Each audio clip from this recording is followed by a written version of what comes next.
both partners usually feel very secure and also very responsible in this connection, right? We feel responsible to make this work. We feel responsible for the other, but not in a, oh my God, I have to do this kind of way, but oh yes, I want to do this. Like that feels right. Let's move forward. And there is a flow here. There's not this, what you usually get with Saturn, or what you often get with Saturn, specifically the square and the opposition, is this push and pull and this like tension and, oh, we have to make it work, but I don't know how. We don't have that here. Again, other aspects can bring that in, but generally with this aspect, beautiful foundation. Hello, my lovelies, welcome back. Now, today we are talking about Saturn and composite, more specifically, Saturn Trine the Ascendant in composite. We will also, in the coming videos, talk about the square and the opposition and the conjunction, but we're starting with the easy one. We are easing into it, basically. Now, what do we get when we have this very beautiful pairing here?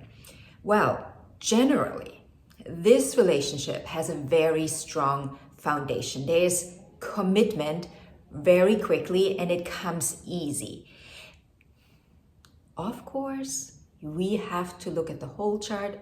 You understand that, but generally, this is a good indicator that there is a sense of loyalty and trust from the get-go. So both partners usually feel very secure and also very responsible in this connection, right? We feel responsible to make this work. We feel responsible for the other, but not in a, oh my God, I have to do this kind of way, but oh yes, I want to do this. Like that feels right. Let's move forward. And there is a flow here. There's not this, what you usually get with Saturn, or what you often get with Saturn, specifically the square and the opposition, is this push and pull and this like tension and, oh, we have to make it work, but I don't know how. We don't have that here. Again, other aspects can bring that in, but generally with this aspect, beautiful foundation. Obviously ideal for a long-term relationship. There's also a very natural sense of mutual respect for each other. We want to grow with each other, but we also want to help the other grow. Like we are each other's rock in this relationship. And this is unspoken. It's obviously you can say this to each other also, but it is an unspoken understanding that both partners feel, and they also know they can depend on the other. I know I can depend on that person. That person is going to be there, the good times and the bad times. So it's a very mature, I would say, very mature aspect, but mature in the sense of wisdom, right? The wisdom that we gain through experiencing life. It's not something we learn in school. This is not a I learned it in school kind of aspect. This is an aspect that says, I lived a bit of life and I came to a certain understanding and I embody this. I embody that understanding. It's not a mental exercise. I embody it, the ascendant embodiment. So challenges are usually handled with maturity and patience. Again, you can have other aspects that square this, quote unquote, but generally there is this maturity, and I understand the other, and I also want to give them a certain freedom, but there is this container, right? We have a really beautiful container where we feel safe in, but also a container that doesn't feel restricting. This is not a restricting container. This is a container that we together expand. Even though, yes, Saturn is not an expander, but when we understand and embody the Saturn energy, when we embody the lessons of Saturn, Saturn gives in. As long as it's all mental and we get it on a mental level, right? We get this, we understand this, but we're not embodying it, we are not living it. That's when Saturn restricts. But Saturn allows you to fully express yourself. When I say allows, you know what I mean by that. It's not, there's a man in the sky that says, no, you can't do that.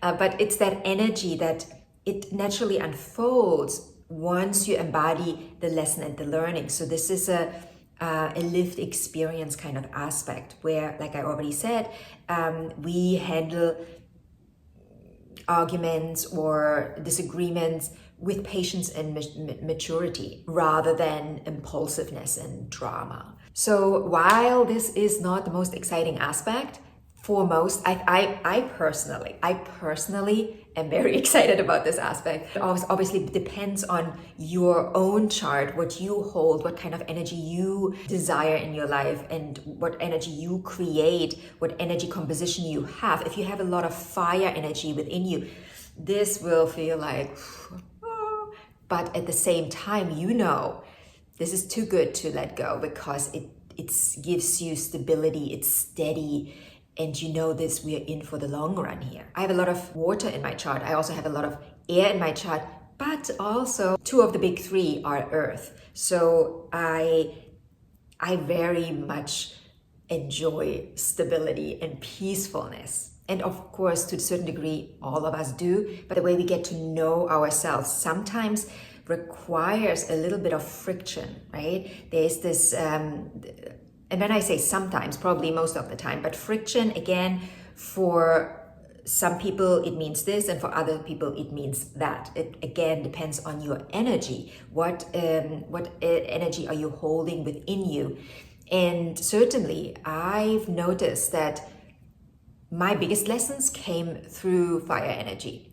And it's the smallest part in my own chart. Every long-term relationship I have been in, fire signs. Fire energy. There were always, even though it was not the same fire sign, there was always a connection to either the North Node, the Sun, the Ascendant.